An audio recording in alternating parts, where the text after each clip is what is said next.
Hello and welcome to today's episode of the Beautiful Business Podcast, where I have the pleasure of introducing the wonderful Chris Parry. For those of you who don't know Chris, she is a leadership coach, mentor, entrepreneur who is passionate about catalysing transformation, whether it's supercharging business growth, reinventing workplace culture, or inspiring teams to perform at their best. Chris's career is full of remarkable achievements, including guiding her consultancy to recognition as one of the Sunday Times' top 100 small businesses and orchestrating its acquisition by IBM. Besides her impressive career history, she's also an avid golfer, a devotee of punk, and a flying trapeze artist. And I'll be careful not to get too distracted by all these amazing hobbies today when we talk to Chris about her career, the all-important topic of leadership, of which she is most celebrated, and I'll also be prying for some tips and advice on a topic Chris is very familiar with, supporting leaders throughout times of conflict. You know, if I think about my company, it doesn't exist anymore, my business. And I like to think of the much bigger view, the footprint that your company creates. So if you look at the people that have worked for you over time, the clients that you've served, the community that you've impacted, for me, a beautiful business leaves all of them better than they found them.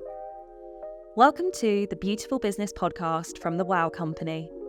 If you're searching for the right strategies, tools, and connections to ignite your thinking and elevate your business, then join us for a fortnightly dose of inspiration. Our guests range from industry-leading agencies and cutting-edge tech pioneers to motivational speakers and executives, all offering actionable insights to help you thrive in profit and purpose. So, whether you're a growing consultancy or an agency leader, this podcast is your source of knowledge and encouragement to spark meaningful change in your business and beyond.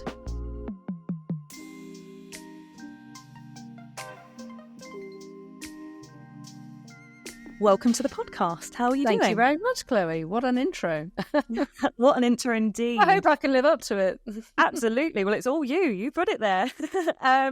Chris, I love the fact that you've kind of shared these little snippets of things about you, you know, being a devotee of punk and playing golf. We don't often hear enough about people nowadays, I don't think. We hear about their work achievements, but not so much about them.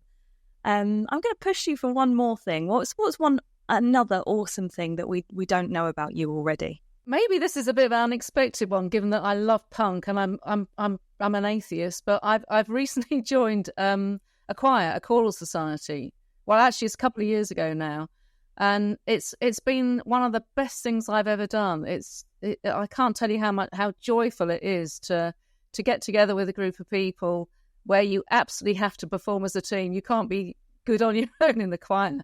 So it's a sort of contrast, a different demographic maybe from the punk festival I'm going to this weekend. How did you come about a choir when you're so into punk? Well, when I was very young, I was in our church choir. I mean, mostly because, you know, I fancied the boys, really. That was the biggest drive. But to be honest, it did inspire, I think, a real love of choral music. I just love church music. I love organ music. And I mean, in the last couple of years, I've sung Mozart's Requiem. We've done Bernstein, which was in Hebrew.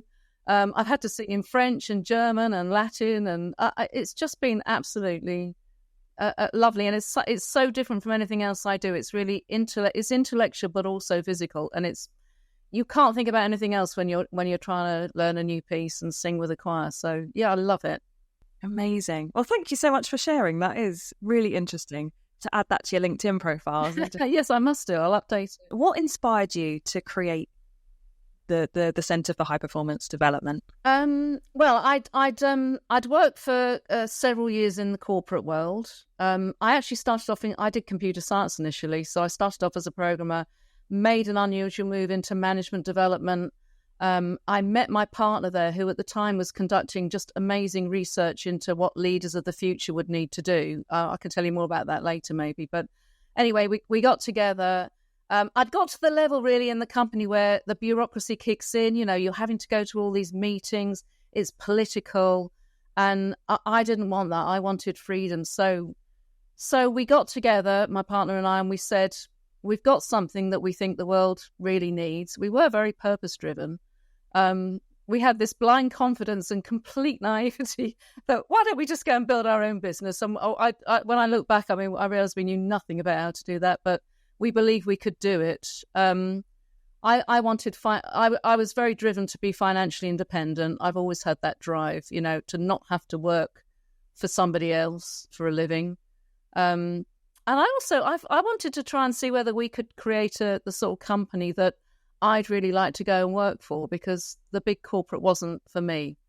That was all in the mix when we set off on our own. Incredible. And did you manage to create one that you would want to go work for? I think so. Yeah. I mean, the first few years were fairly chaotic. We got into a joint venture, so we grew really, really fast, because this company had been around a long time and had fantastic clients, and we had no clients, but we had some really good content, and they took us into these clients. So we grew really, really quickly. So it was quite chaotic to begin with, but yeah, I think over the years, I would have gone to work there, definitely. Yeah.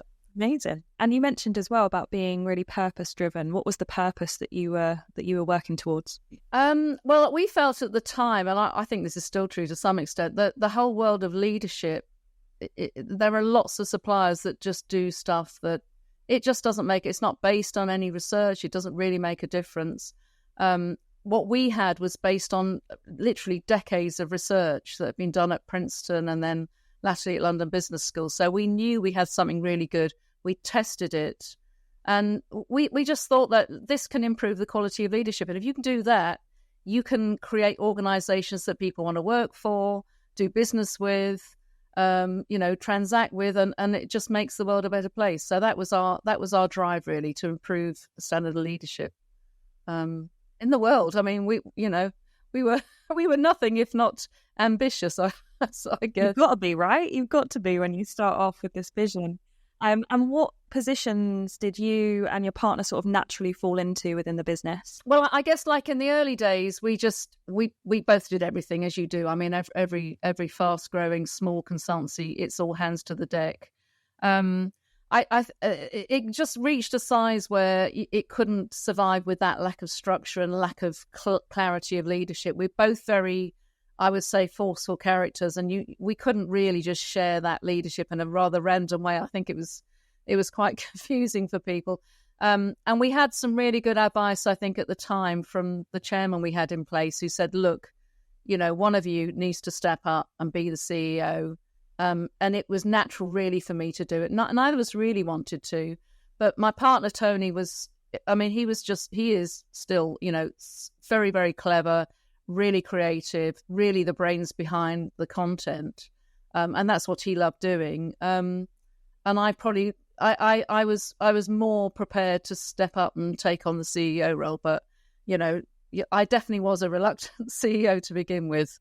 When you find yourself in a reluctant CEO position, and that begs the question for me, you've got this leadership consultancy, it's all about leadership, and then you're moving into a CEO position. What was it that made you not want to step into that position, and be that leader for everyone? Yeah, it's a good question. I don't really like the profile and the attention, to be honest. I never really wanted that.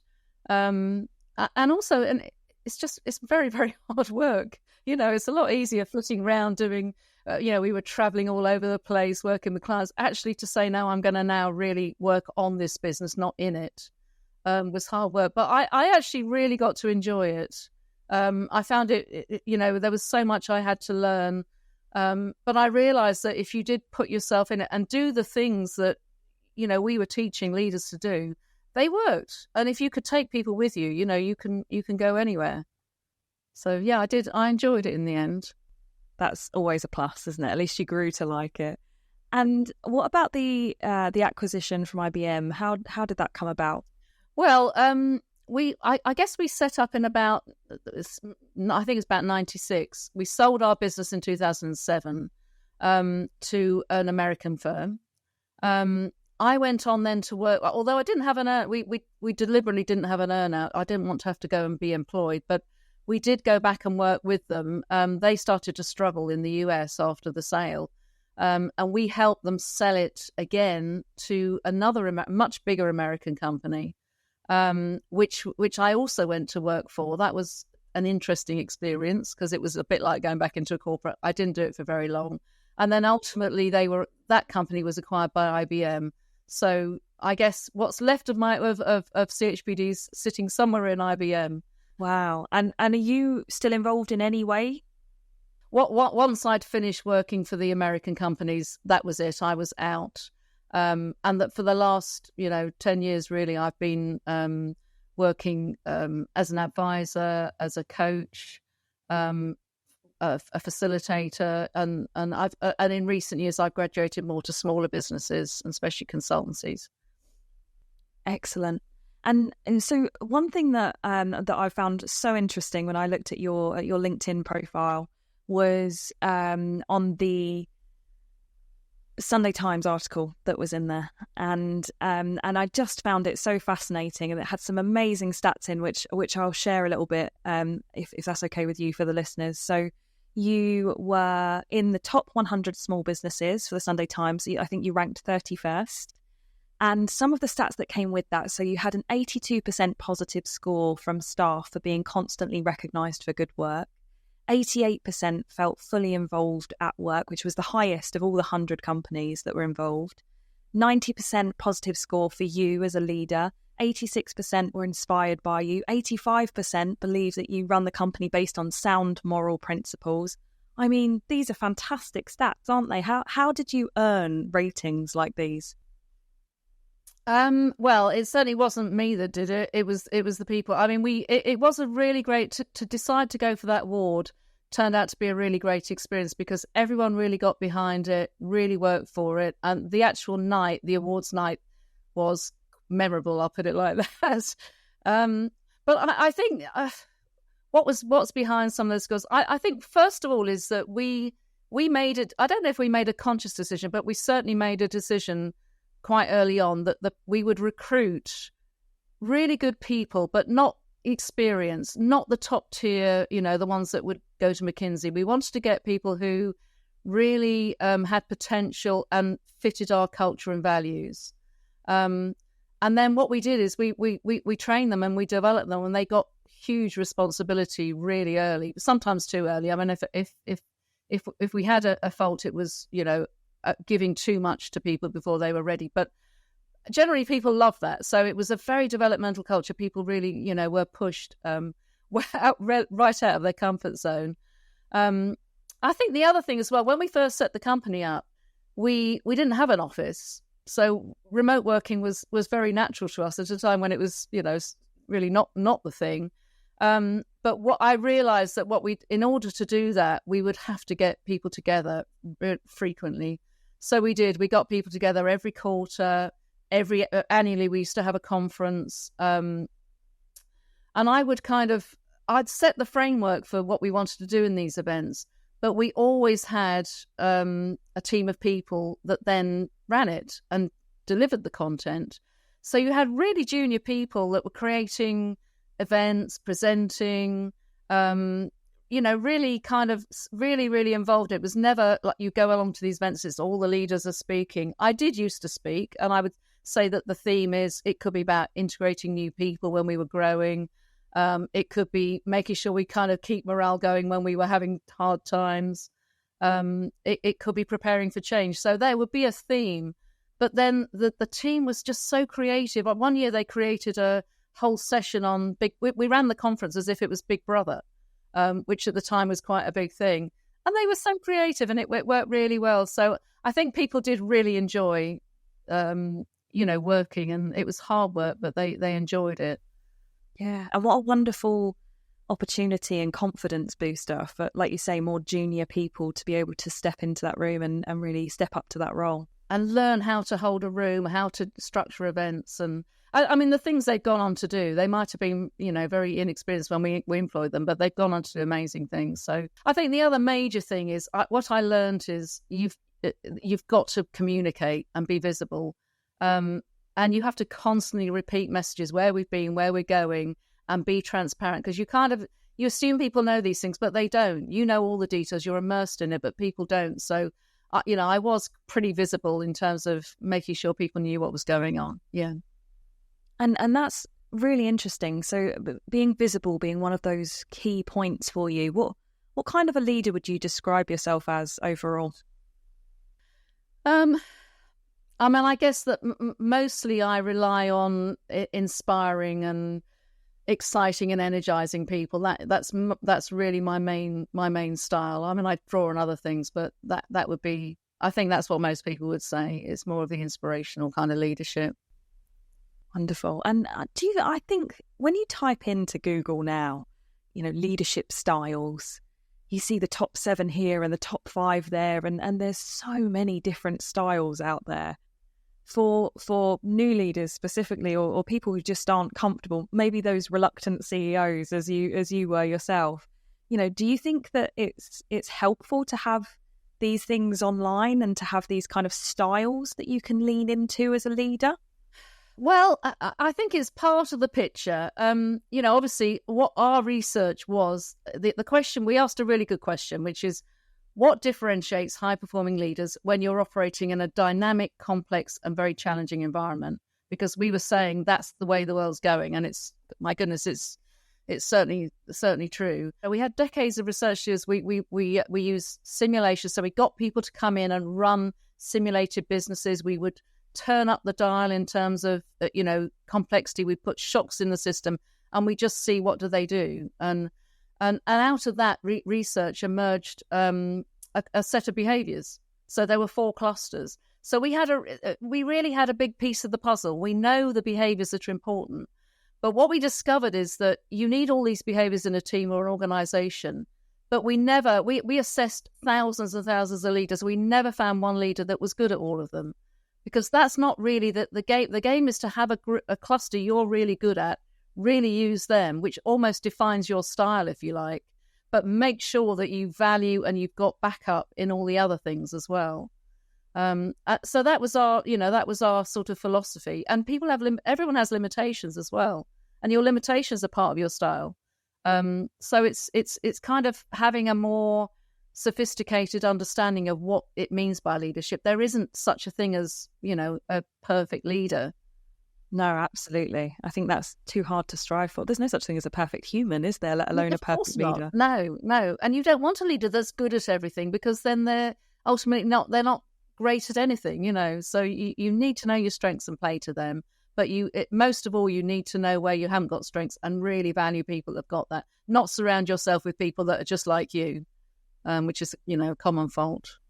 Absolutely. And it feels like it's almost a bit of a relief that actually, even though that there are these key behaviours, that you don't have to be perfect at all of them, which I think we see so much from leaders who are trying to be the best, that they're striving for all of these fantastic behaviours. Exactly. And they have this long list of competencies and they have to tick them all off. And that just is really not the way to go. The way to go is to really, develop yourself and what will happen is you have natural orientations to some behaviours. So if you're a very, people focused, agreeable kind of person, you're going to be drawn more to the empathy, team working, those kind of behaviours. If you're very action focused, you're going to be drawn more to being proactive. So that's fine. But don't think that you've got the whole answer. That's the thing. Yeah. And so what do you think are some of the key sort of qualities, skills, behaviours that distinguish those truly exceptional leaders? Well, I think it's our high performance behaviours. So we have there are 4 clusters. There's a thinking group, which is how you kind of get information and form ideas and see alternatives. So it's more cognitive. Then there's a people involvement, so empathy, team building, getting interaction going. Then there's an inspiring cluster, which is also getting people with you, but more from a excitement, and it's more top down than bottom up. Yeah. And then there's the kind of action and making things happen. So they're the 4 clusters. So leaders need to have enough strengths across those to be effective. But I also think if you think of an iceberg, the behaviours are the bit you can see.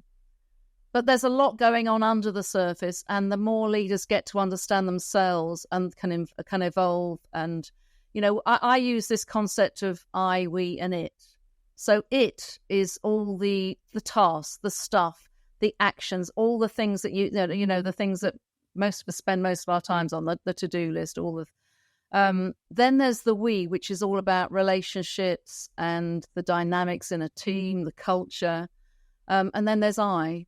And I is what's going on inside you as a human being, your energy, your motivation, your emotions. And I think truly outstanding leaders value all three of those areas.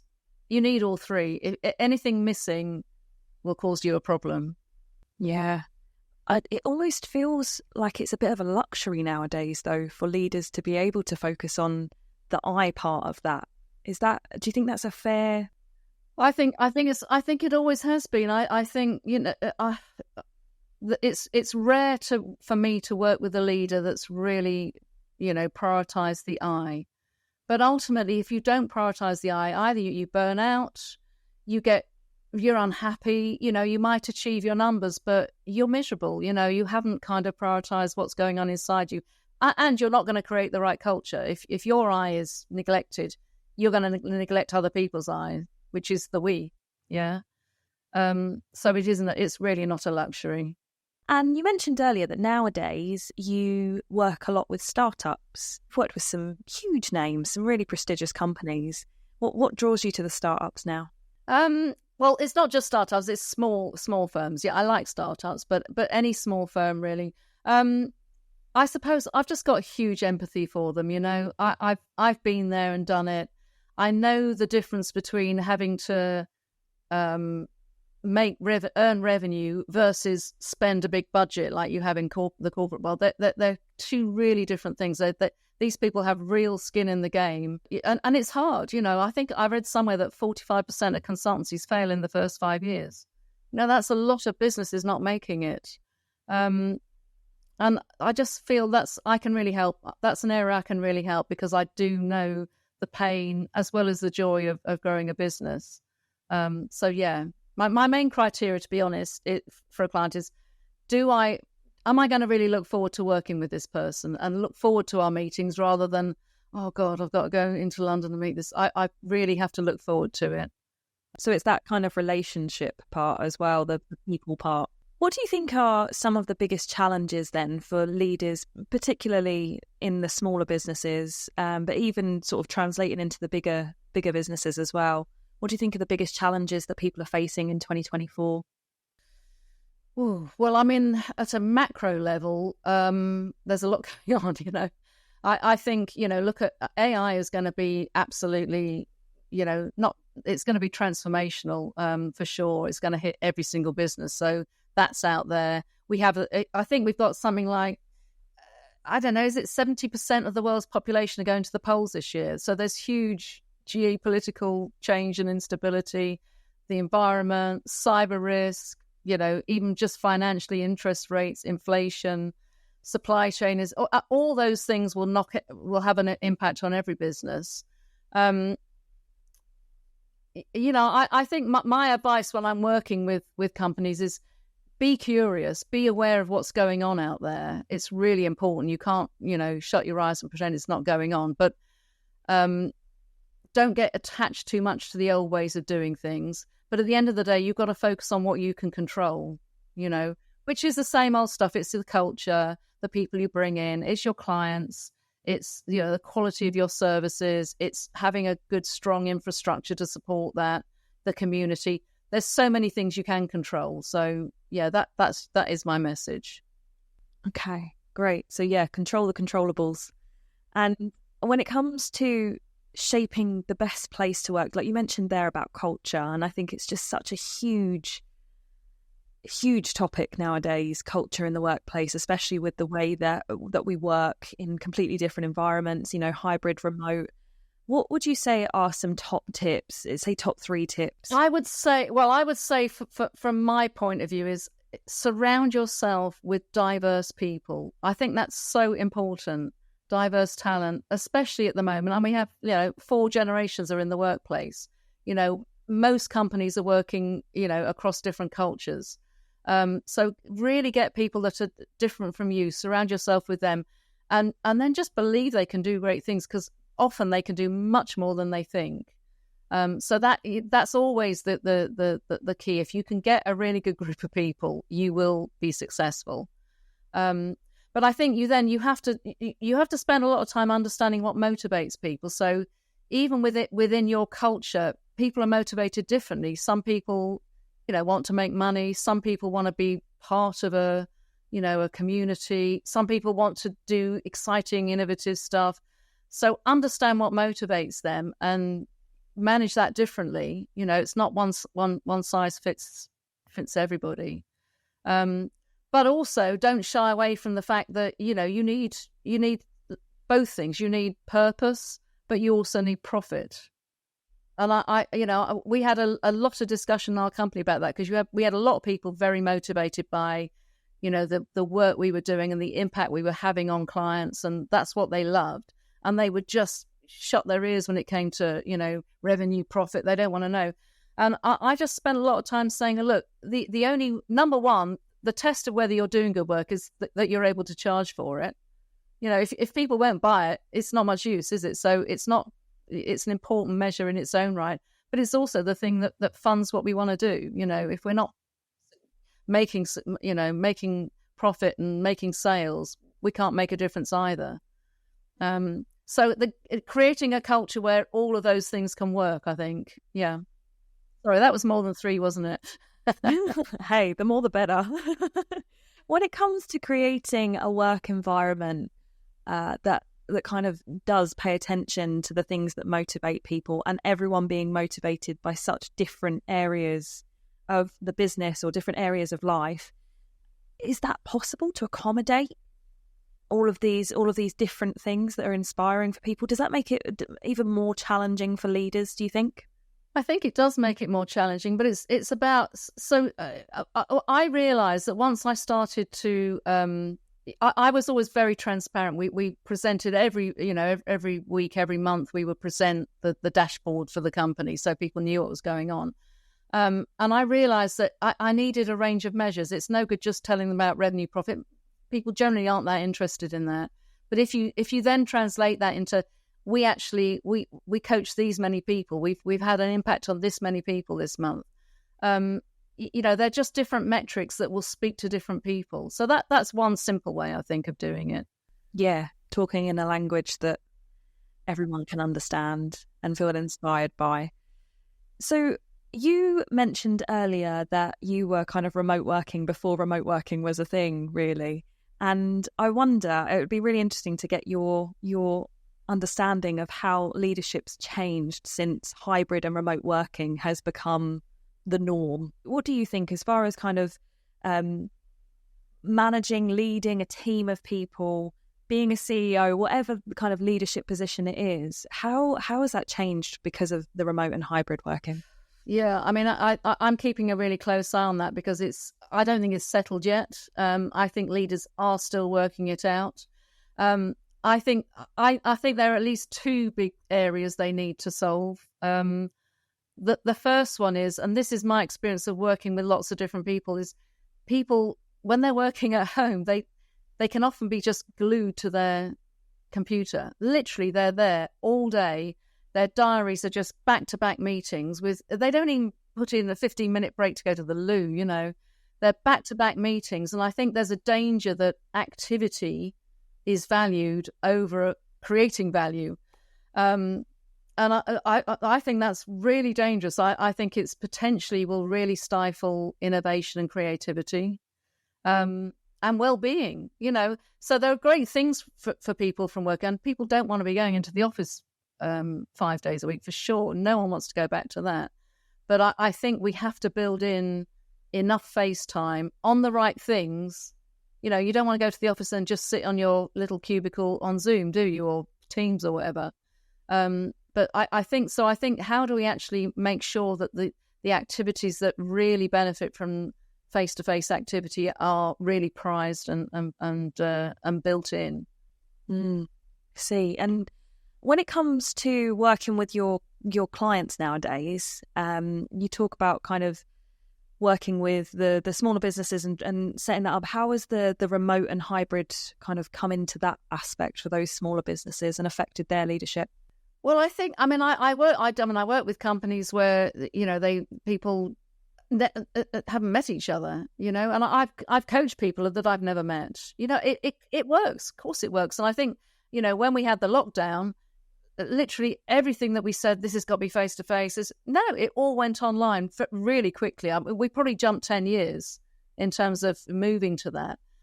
So I think that works really, really well. But the ones that are really successful definitely build in enough face-to-face events.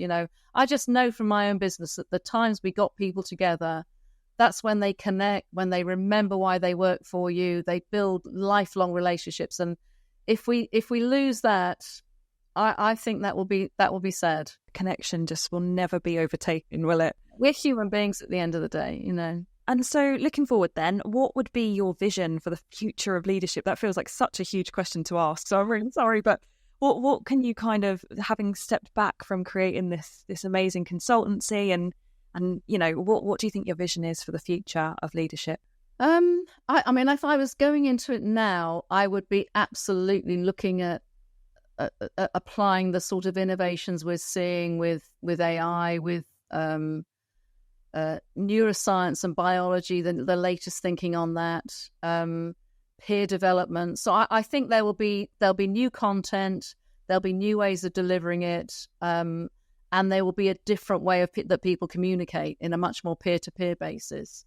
But funny enough, I think people still need the basics. When you become responsible for managing other people or resources, there's just a load of stuff you need to know, and you don't come naturally skilled with it. And I still find, some of the leaders I coach, we do some quite basic stuff, like, about how to delegate, how to motivate, some of those things that will just be just as relevant.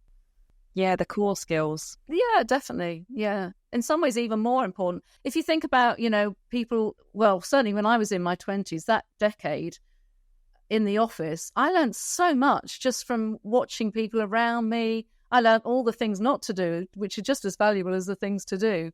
So I think, if you're in your early stage of your career and you're not getting that interaction, we'll have to find other ways to get that to people. I think that will be quite a big market, actually. Yeah, definitely. Okay, thank you, because that is a hard question, I think. So I mentioned at the beginning about conflict in the workplace, and I recently read an article in People Management, which was written by Zoe Wigan, and in that she kind of alluded to how massive conflict is in the workplace right now, and that there's actually just a huge lack of resource and the lack of expertise, really, with the volume and the complexity of the issues that come in. And she also mentioned that the whistleblowing charity called Protect, they recently said that they'd had an influx of callers reporting issues such as harassment and bullying. And it says that 2 in 5 people claimed that they were ignored by their employer, which blows my mind, Chris. That's real institutional kind of neglect of conflict and feedback, isn't it? Yeah, absolutely. I mean, just the fact that harassment and bullying is in the workplace so prominently nowadays blows my mind in the first place. But then this duty of needing to do better as well, not being reached, feels really sad, actually, as well, with the fact that they say that they just don't have they're overwhelmed by it and they don't have the ability to deal with the complexity. So, yeah, having worked kind of globally in leadership, I just want to talk to you a little bit about kind of conflict in the workplace. No, I'm quite passionate about this subject because I think it is it's always been a challenge, because it's inherent with being human. We have conflict, and also we're so programmed by our experience of conflict from how we grew up. How was conflict dealt with in your family? So people tend to do one of 3 things, really.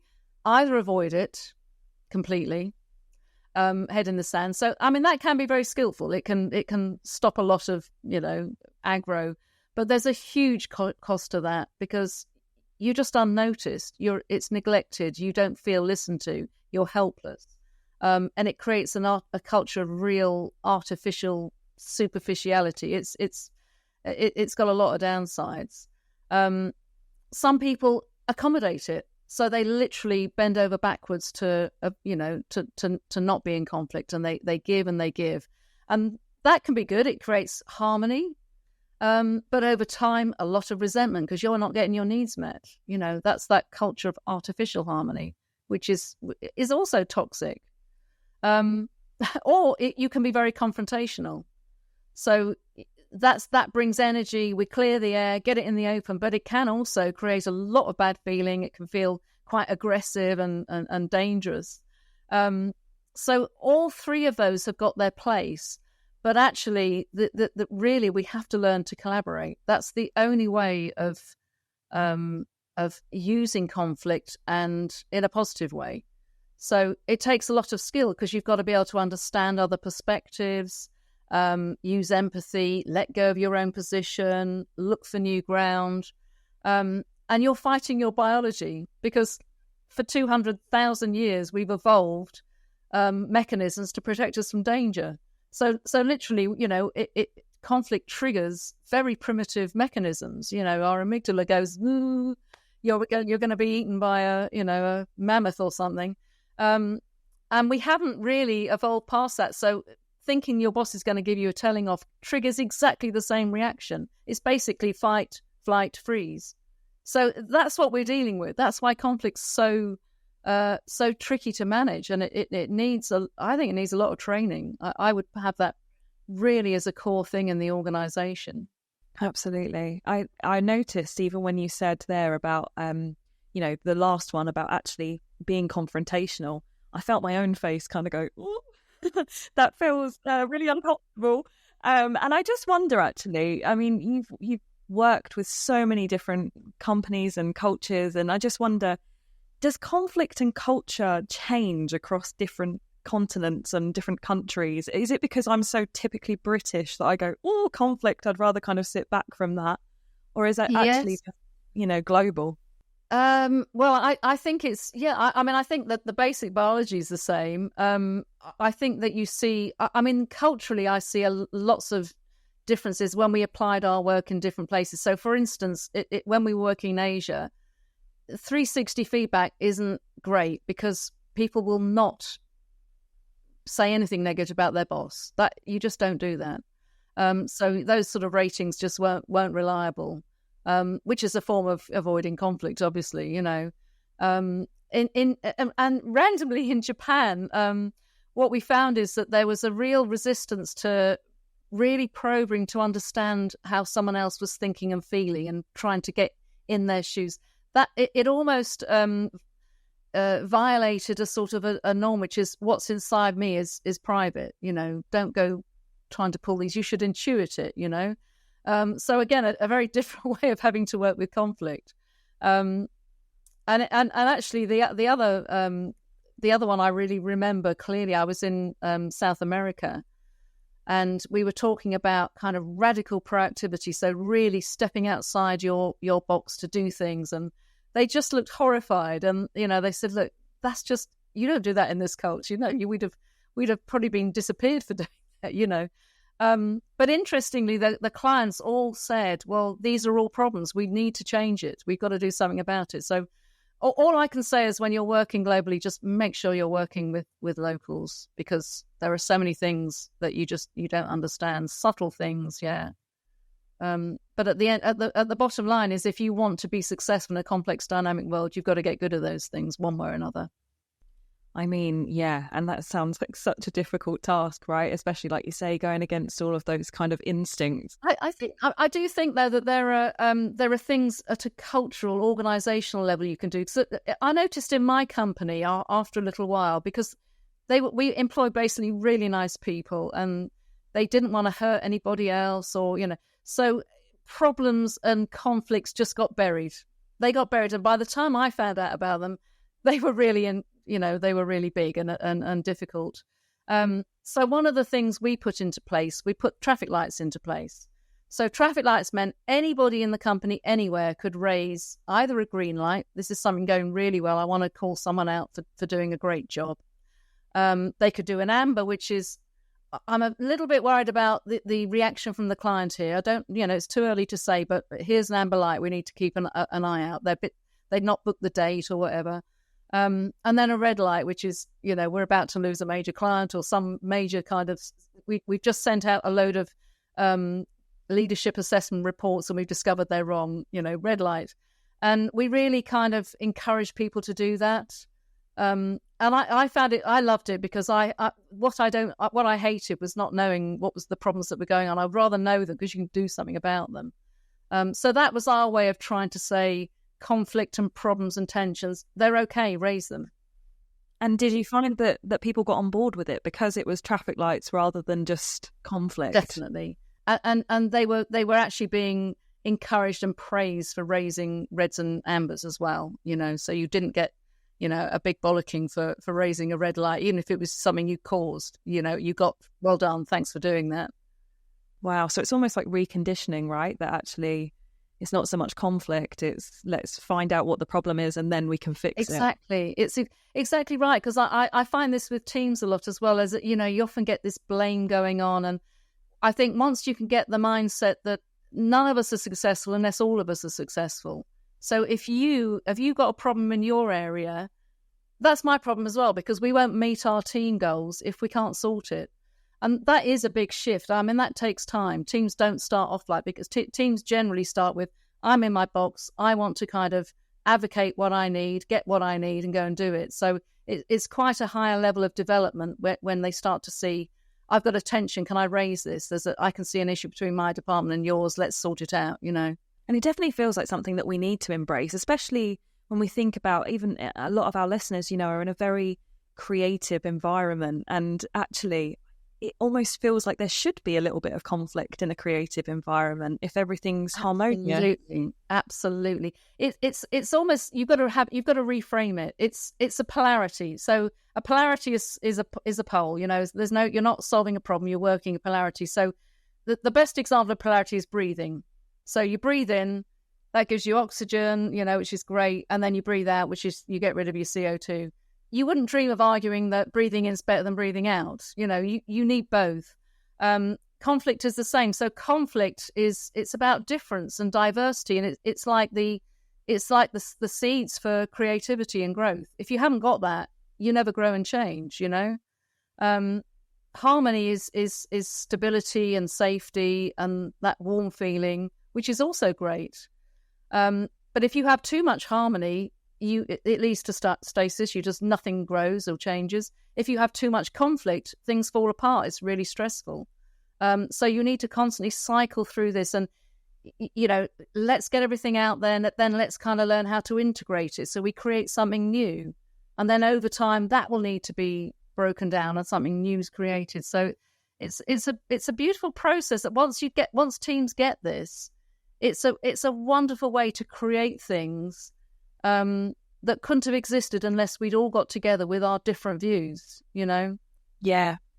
I wonder, though, when you've got conflict in the workplace, how do you distinguish between something that's a healthy conflict that's kind of promoting that growth and like you're saying, kind of that really good stuff versus toxic conflict that's, bringing down the morale and the productivity? How do you distinguish that? Well, toxic conflict is conflict that's not being managed properly. It could be that it's being created culturally. So you often, where you have, for instance, reward systems in companies that pit people against each other. So, we're going out to sell something. I'm going to argue I made the sale. You're going to argue you made the sale. That you've got to kind of unearth those cultural, the organizational things that are creating that and get rid of them. But generally, if you haven't got an environment where people have learnt how to listen to each other and really get into someone else's shoes, you're going to get toxic conflict. Even if it should be positive, but if it's not, if people can't manage it, it will become negative and toxic. And just to add another challenge into conflict is, we have these 11 behaviours that we identified. The 3 lowest across all our database, and I think it's certainly still true now, is the first one is what we call conceptual flexibility. So that's, can you see alternatives? Can you look at the same situation from multiple perspectives? Or do you get very fixed and there's only one way of seeing things? That's very poorly developed. Empathy, which is really being able to understand someone else's position and point of view without judging it or criticizing or putting your own in there. That's the second lowest. And then the third lowest is the ability to interact with other people, to create, to see, well, your idea's got this, her idea's got this, let's look at it this way. That's also kind of low. So they're the three things you need, to turn diversity into creativity, I guess. And have you got any tips on how you can really bring those up? Well, I think, for an individual, just learning to take a deep breath and listen to somebody rather than you hear the first few words and you let the trigger switch you off, so you're not listening. That would be, if everyone did that, that would solve it wouldn't get you all the way, but it would certainly be a big step forward. Listen to what someone else is saying, and try and understand it. You don't have to agree, but understand it. Because conflict as well is much worse when people don't feel listened to. That's when it goes underground. And funny enough, we were talking about hybrid working. And actually, I think conflict has even more potential to get stuck and fester in that environment where you're not seeing each other face to face. Email, WhatsApp for dealing with difficult issues is a disaster. The number of times I speak to people who say, I got this email and it was on Friday and it said, but when I spoke to her, it was all fine, So don't try and do it on any kind of electronic communication. Someone told me once that emails don't have a tone. And I was like, anyone that's read an email that says, as per my last email, will probably disagree with that statement. There are some great blogs about passive aggression in emails, So, yeah, it's definitely, in our company, we always said, do not get into email exchanges with anybody, whether it's a client or a colleague. You pick up the phone or go and meet them and talk to them. Coming back to that human connection again, isn't it? Of course it is. Yeah. And I just wonder, so you sort of said a couple of things there, but how should we manage conflict practically to make it constructive? I'm thinking of it from a kind of leadership perspective. If you've got conflict within your team, not so much necessarily with you, what's a good practice to manage that? When teams start off, they're not really a team at all. They're just a collection of individuals with their own views.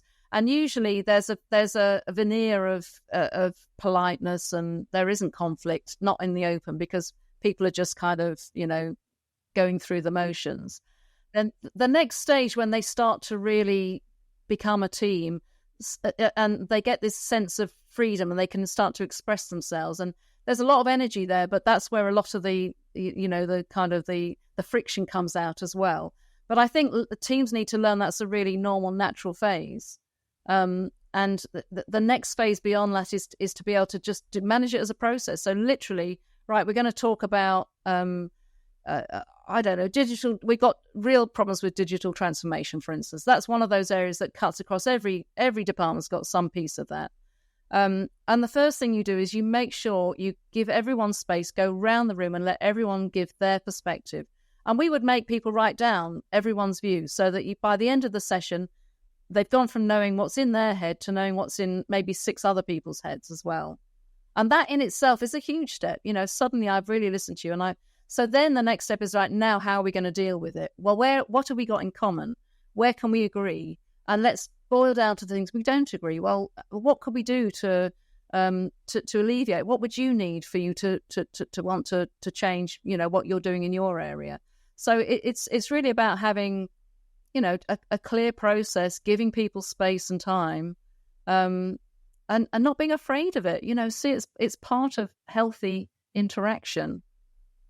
One thing I noticed about what you said there was, kind of listening to other people's ideas. And I just wonder, for those times when actually, we can't always make everyone happy, right? And as a leadership team, we can't always kind of tick your box and your box and your box. So how is it a kind of nice way for a leader to deal with that for themselves, not necessarily, going back to that I rather than the other ones? I think, a leader has a really important job through this, because in the early stages of a team, the only person that can kind of adjudicate, if you like, between warring factions is the leader. They're the only one that sees the bigger picture.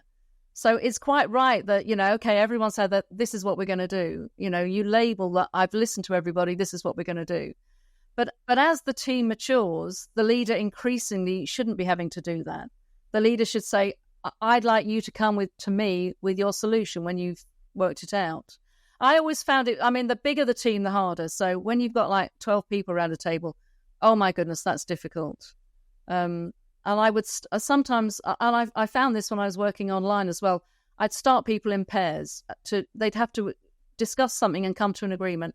They'd do that really quickly. Then I'd try it in threes, and that would take a bit longer. Then fours. So you gradually start to increase the numbers, but people will often find their own way of doing it. But if you start off with 12 and think they're going to do it, no way. Do you think there is a limit? Oh, personally, I think 6 people is the optimal number. We found that the human brain can manage 6 different dimensions, not easily, but certainly that's possible. Once you go much beyond that, you just can't hold that many perspectives in your head. And if you look, I can't remember my nephew is a great mathematician, and I had this team of 12 people. I said to him, can you just tell me what's the formula for working out how many different relationships are there, 1-to-1, 1-to-2, 1-to-3, for in a team of 12? And it's just it's a crazy number, So you know how hard it is just managing 1-to-1 relationships, but 12 people, yeah, that's a challenge, definitely. But what I'm taking from our conversation, though, Chris, is the theme of really taking things back to basics. Some of the things that I've sort of picked out from what you've been saying is take a deep breath, listen, try and almost take the emotion out of these conflicts that are happening, so that you can hear what actually is being said. Well, exactly that, because when you're triggered, everything shuts off. You're not hearing, you're not digesting, you're locked. So the way in to stop that is breathing. Breathing is a way of regulating your nervous system. It's one of the few ways you can actually regulate your nervous system, and you can give yourself space to say, okay, I'm not going to be, I'm not in this conflict. I'm standing outside watching it. Now I can choose how I want to respond. We do a lot of work with people on that. That's emotional management. This is all the stuff going on beneath the surface, that people need to master. Yeah, it's definitely one of the top ones, isn't it? Being that kind of emotional stability and being able to really absolutely choose how you want to respond, rather than no one's coming up to you and forcing cortisol into your system. You're doing it to yourself. So take a moment, breathe, and reconsider what you want to say. That's definitely been really insightful. Thanks, Chris. I think one of the main takeaways I'm walking away with is to remember that you wouldn't argue that breathing in is better than breathing out, or vice versa. Yeah. And they can work together. And yeah, that's been really, really insightful. Thank you so much. And just before we kind of wrap this up, I'd love to find out the question that we ask everybody on this podcast, which is, what does beautiful business mean to you? Beautiful business. There's the obvious that, a passionate team doing fantastic work for great clients, with a sustainable, but if I think about my company, it doesn't exist anymore, my business. And I like to think of the much bigger view, the footprint that your company creates. So if you look at the people that have worked for you over time, the clients that you've served, the community that you've impacted, for me, a beautiful business leaves all of them better than they found them. And when I look at my company, which, like I said, there's CHBD, it doesn't exist anymore. But there's an alumni, the people have gone on, they've created their own businesses, they've employed each other, some of them are married each other, they've formed lifelong friendships. We've got clients who, still remember the work we did and will say to me, that was a real turning point for me in my career, and our leadership model is in use around the world. It's probably the most popular behavioural model, certainly in Europe. Well, that's enough for me. That's beautiful. Oh, wonderful. That's such a lovely answer. Thanks, Chris. It's been so lovely to talk to you today. Thank you so much for joining me on the podcast. Thank you. It's been a real pleasure. Thank you for listening to the Beautiful Business Podcast. If you've enjoyed this episode, then please remember to subscribe and leave us a review. For more advice and practical tips on what it's really like to build a beautiful business, visit our content hub at wowco.uk/hub or check out the link in the show notes.